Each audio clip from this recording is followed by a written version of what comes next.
गुडघ्यामुळं गेलं आहे सगळं. गुडघं दुखतात, बसता येत नाही, उठता येत नाही, चालता येत नाही.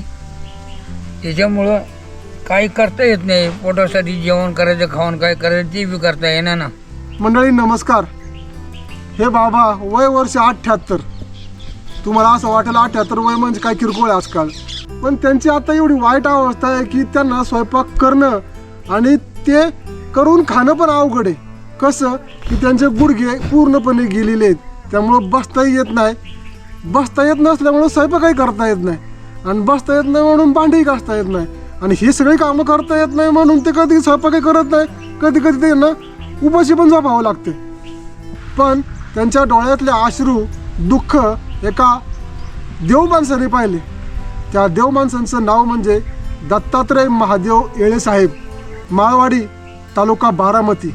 ह्या देव माणसांनी ह्यांचं दुःख हेरलं, यांच्या डोळ्यातलं पाणी हेरलं, आणि ह्यांना थोडीफार मदत करायची त्यांनी ठरवलं. गेले 30 वर्ष ते संसार एकट्याने सांभाळतात. स्वयंपाक, धुणं, भांडी सगळं ते एकटे करतात. आभार साहेब तुमचे. गुडघ्यामुळं गेलं आहे सगळं. गुडघं दुखतात, बसता येत नाही, उठता येत नाही, चालता येत नाही.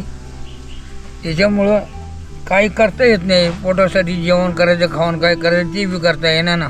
चालता येईना. बाकीची सगळीच परिस्थिती बेकार झाली.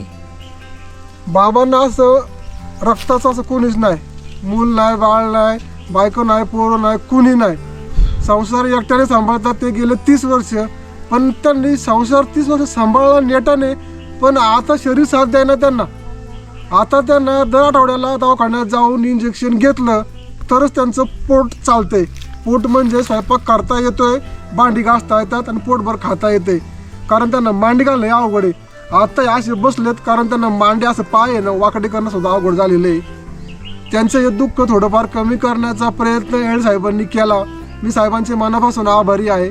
त्यांच्या वतीने सरांचे मी पण आभार मानतो, आणि तुम्हालाही आवाहन करतो की तुम्ही याची फुलाची पाकळी द्या, जेणेकरून ह्या लोकांचं थोडंफार तरी कल्याण आपण करू शकू, आणि काहीतरी समाजकार्य केल्याचं आपल्यालाही थोडं समाधान लाभेल. आता होत नाही, मग काही नाही. हाता पायाने गेलाय. डॉक्टरकडे जर जायचं प्रत्येक हप्त्याला किंवा 4 दिवसानं 15 दिवसानं, तर जवळ काय नाही, पैसा नाही, पाणी नाही, म्हणजे जाणार तरी कसा? बरं, इथं कोणतरी गाडीवाला मिळला तरच मी जाणार. गाडीवाला नाही मिळला म्हणजे मग मला जाताच येणार नाही. मंडळी, प्रत्येकाने थोडाफार जर हातभार लावला ना, तर ह्या लोकांना दुःखातून बाहेर यायला एक थोडंसं मार्ग मिळेल. आपल्या ताटातला एक घास दिला तरी यांचं पोट भरण्यासारखं आहे. मी पुन्हा एकदा आपले येळे साहेबांचे मनापासून धन्यवाद व्यक्त करतो.